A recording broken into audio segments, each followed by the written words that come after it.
Hey, what's this scene? I am Reon and this is Reese Teas. This is Reese Teas. This is Reese Teas. Welcome to Reese Teas. Welcome back to Reese Teas, where we have conversations that matter with people who care. Join me as I connect and reconnect with new and old friends as we sip tea, spill tea, and catch up on everything that's going on in their lives and in the world. So like, subscribe, and don't forget to hit that bell notification so you never miss a single drop.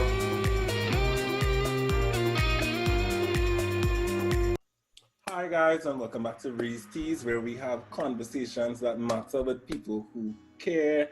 Today's guest is a dear friend. She is a YouTuber, she is a model, she's a former pageant queen, and she's gonna let us know all the other things that she is. Please welcome. I'm gonna do my custom introduction. Coming all the way from Santa Cruz, 28 years old, Jade-Cheyenne Mascall. A week, and this is where I walk on like. Yes.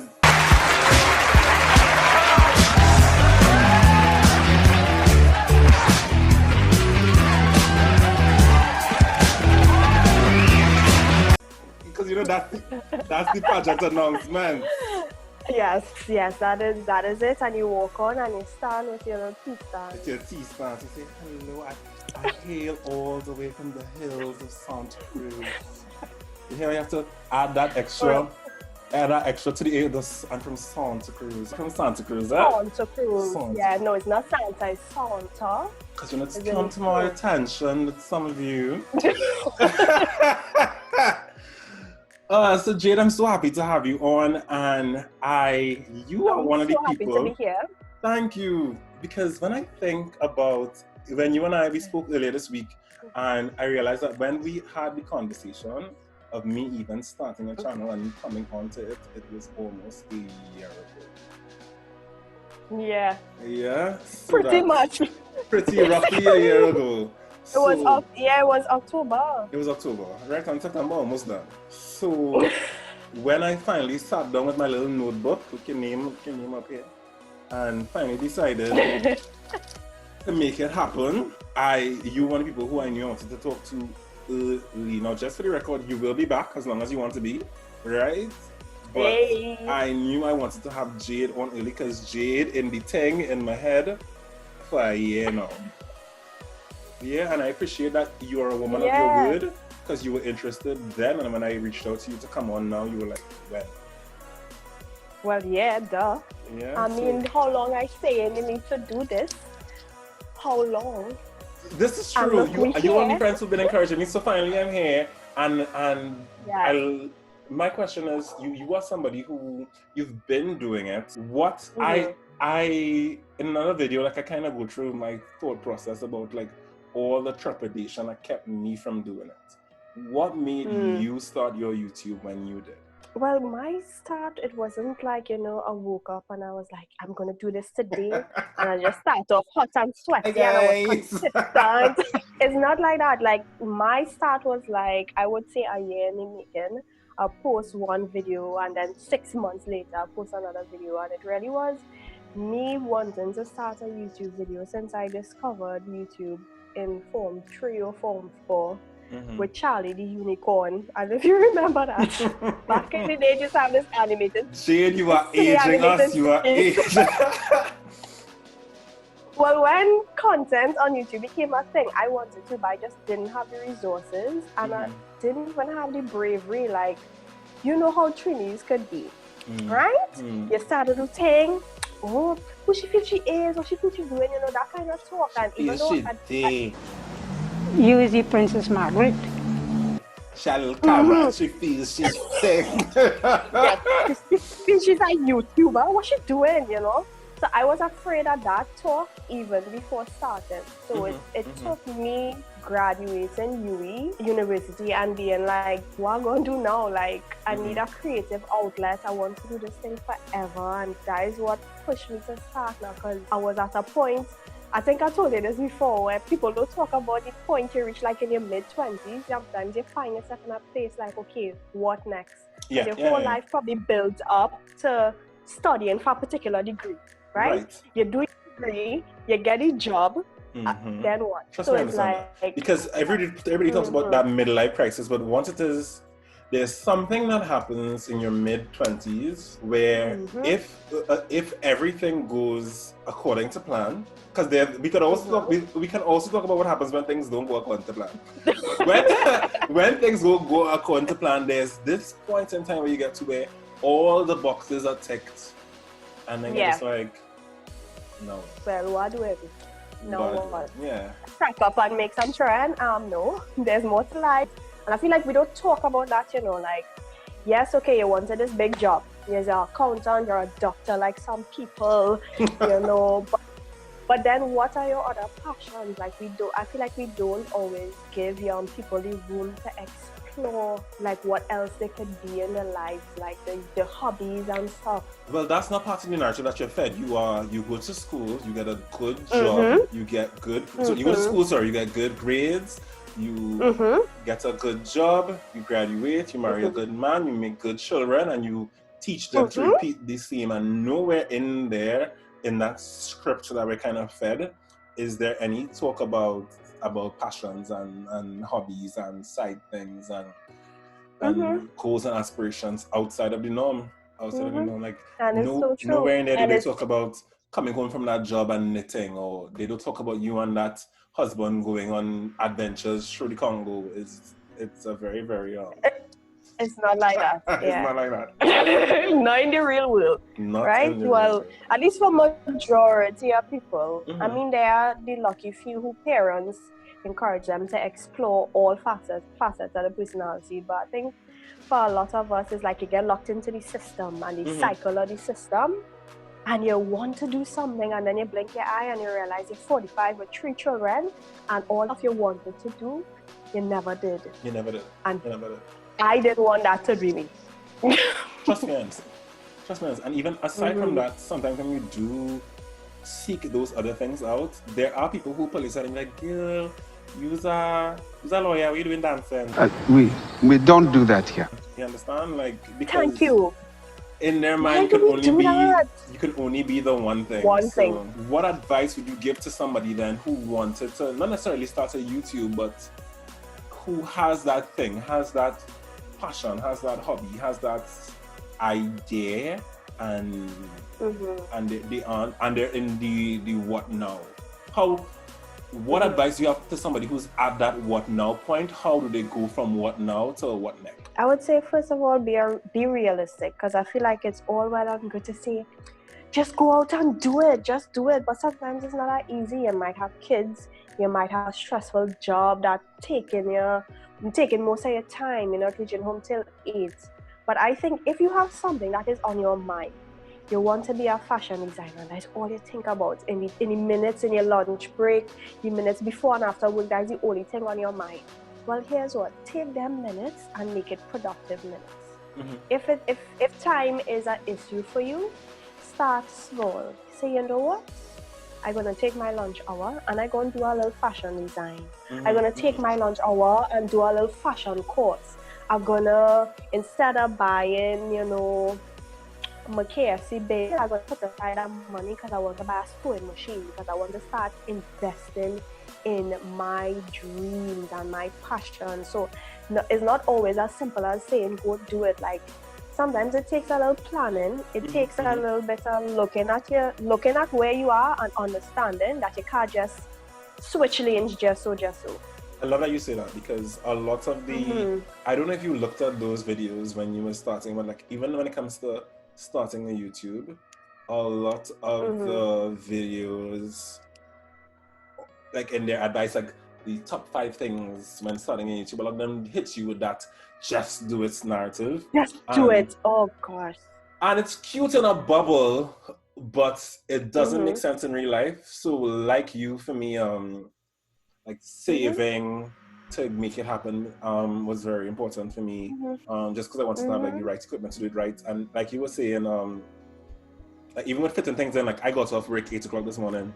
I worked 6 days this week, so that so that making this work, it had to fit into my Sunday evening, you know. Yes. I agree with you. It's about being realistic and finding a way Take it to make one it step fit. at a time. Yeah. No, I always say, like, you're prioritizing that's important, right? So your job is important, your family is important, your kids are important, but you are also important. And you are your importance is more than just the things that you surround yourself with and the environment. Your importance is your self-worth, it is your dreams, your aspirations, your goals, them thoughts that you have that nobody knows about, those things that you dream about doing and places you dream about going. That is just as important when you're thinking about putting time and energy into yourself. So just as you prioritize everything else, start to prioritize self. Because a lot of people derive their importance by the roles they play in other people's lives, which is why so many parents hallelujah, I feel him down in my spirit, go through this thing where, like, when the kids leave the house, like, they don't know what to do with themselves anymore, or people who when they go through that breakup, they lose their entire sense of self because or when they lose that job, they lose themselves because it's all like the of their world importance was bottled up in the function that they serve to somebody else. So I love that. Yes, it have more to life than just what you're doing. You're not a pawn, you're not a piece on a monopoly board. You know, we are not inanimate objects just following the system like robots. Like, we all have thoughts and feelings, and explore that a little bit. I agree. Sometimes you can feel like that. So tell us about your channel and what is it about? What is Jadedtrini about? I don't even know how to answer it. I guess I would say Jadedtrini is literally my brain. The name Jadedtrini obviously is a pun on my name Jade, but it also started, like, as I was saying, you know, when you reach that rut in the middle of your 20s and you don't know what to do. I was feeling quite jaded because I didn't feel like I had an outlet to express myself. I was just going through the motions, you know, day-to-day life. And I did not want to be stuck there. So it was just me like, okay, I want to do this YouTube thing. Just use that as an outlet to express your creativity and your thoughts and your feelings. And that's basically what it is. And I mean, most of my content is about food because that's what I think about most of the time. Love, which makes it authentic to you. Yes. Yeah, I mean, it was kind of like, it took a while for me to find my footing because obviously you're going into this industry that says, okay, this is how you need to do it, and do these challenges and do these types of videos and do this and do that. And for a while it was hard because I was like, I want to be a youth, but I'm not interested in these things, and nobody will watch me doing this because I'm not an expert at this. Right. So then I just realized, just talk about what you like to talk about, and if people are interested, they would watch. And so far, people starting to watch, so I guess, you know, I love that. a little interest. I think in anything that you're doing, especially something creative, I think one, doing the thing that you love and that matters to you, it makes it feel like less work and it keeps you going. You don't feel like going. Two, people gravitate towards that more because people can smell a fake. If it is you are this food girl and you decide you want to come on another channel and you're talking about physics and it's like, this girl, I don't know about physics. Was that shade? And it's, not saying that you don't, right? No, I actually don't. Right? But also, for me, and I had this thought just today and all, when I started to film, I said to myself, if I can make things that I'm proud of and things that I love, at least if nobody watches, I could always watch it and say, well, yeah, you did a good job. That is a great point.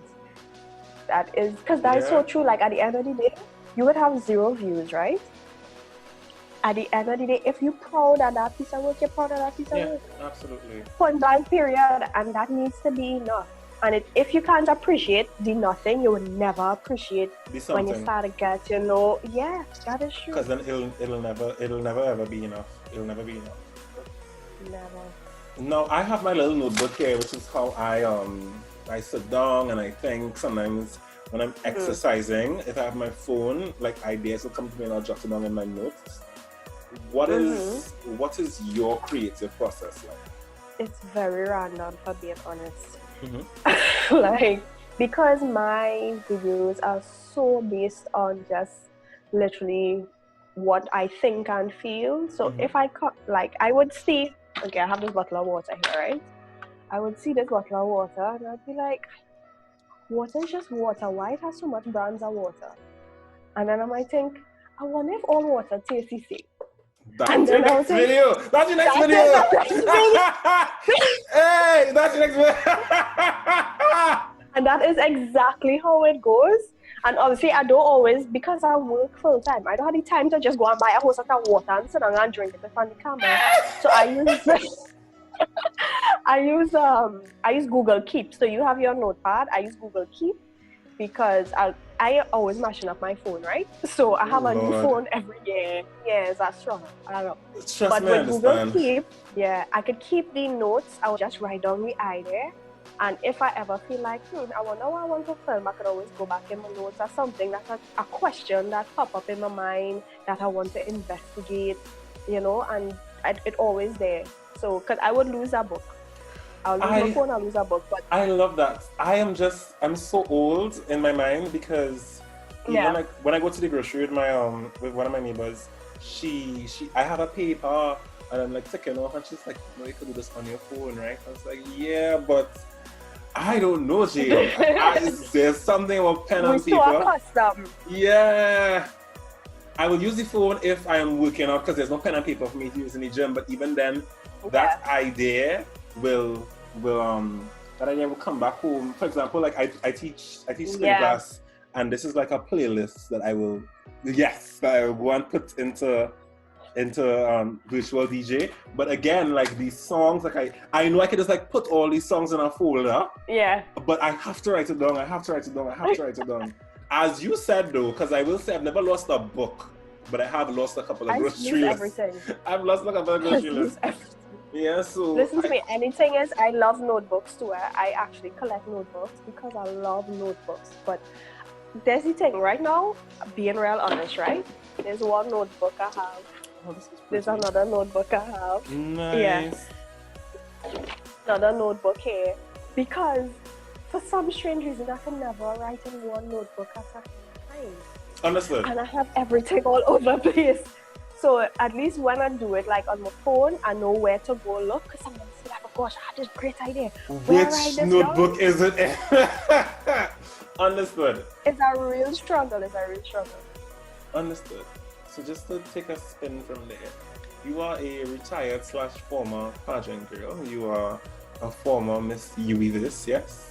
P.S. I lost my voice that night. I don't know if you remember. Me just balling. I lost my voice that night. And you're also a former Miss Trinidad and Tobago World contestant, if I'm not mistaken. Yes. So, and earlier this year, I went to a pageant myself. So it's one of my favorite things, I have to admit, and it's something that's always on my mind. So while I have you here, I'd love to get your perspective on some things pageant related. How does that sound? Okay, cool. Lovely. Now, pageants get criticized a lot from people who feel as though it degrades women, but also people who feel like they are outdated and there's no place for them in this day and age. How would you respond to a critic like that? If you have never experienced something, you need to be very careful about how you brand it. Because the reality is you don't know. So I think a lot of people who criticize pageants very hard have never actually been in one. So I would think back in the day, yes, pageants was one thing. It was very much, that's why they call it a beauty pageant, because there was lots about aesthetics, right? But the reality is, with most things, we've evolved and we've grown from that, right? So most pageants, if not all, today and for the past, 5-10 years, have been heavily founded on charity work, right? people might not pay attention to that because they don't want to admit that they love paying attention to the aesthetics more than the charitable aspect of it.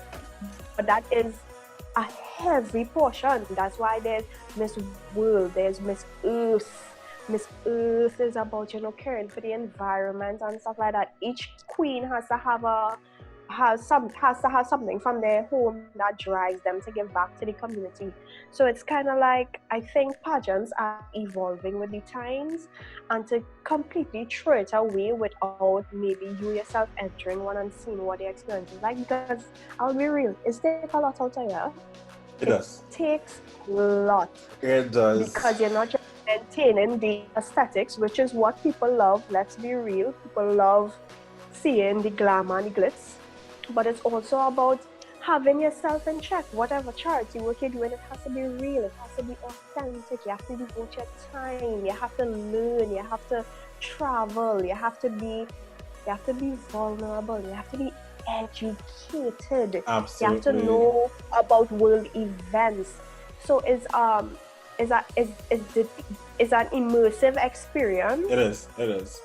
And one that honestly would transform you as an individual. And if you haven't put yourself in that position to experience it, I feel like you need to be very careful about how you judge it. I agree. That was solid. What do you think pageants are gonna look like in the future with everything that's happening in the world today? That's a great question, you know.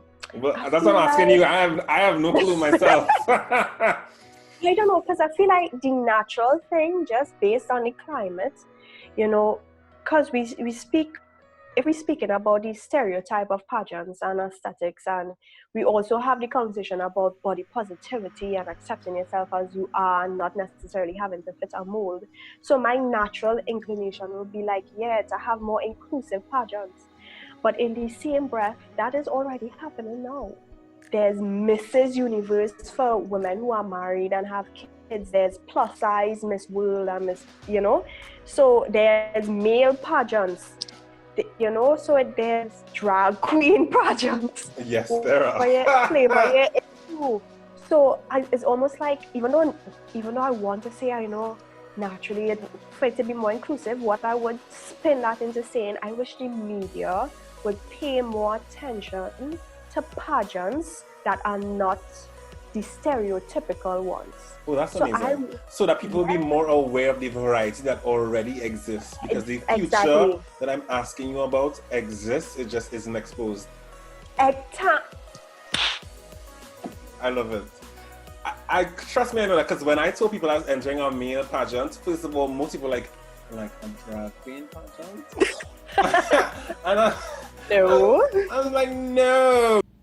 No, ma'am. Nothing is wrong with that, but that's not what this is. And people most people hadn't heard of it. So I agree with you that that's the future that I think exists. It is happening now. It's just that if you don't go out in search of it, absolutely, you wouldn't know.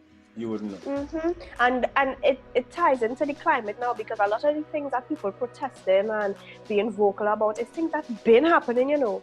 It's just it wasn't being exposed and it wasn't being shown. So I think it's the same thing for pageantry. Like, the only way you could break the stereotype is to show that, you know, the stereotype technically has already been broken. You're just not paying attention to the other things that are going on. I love that.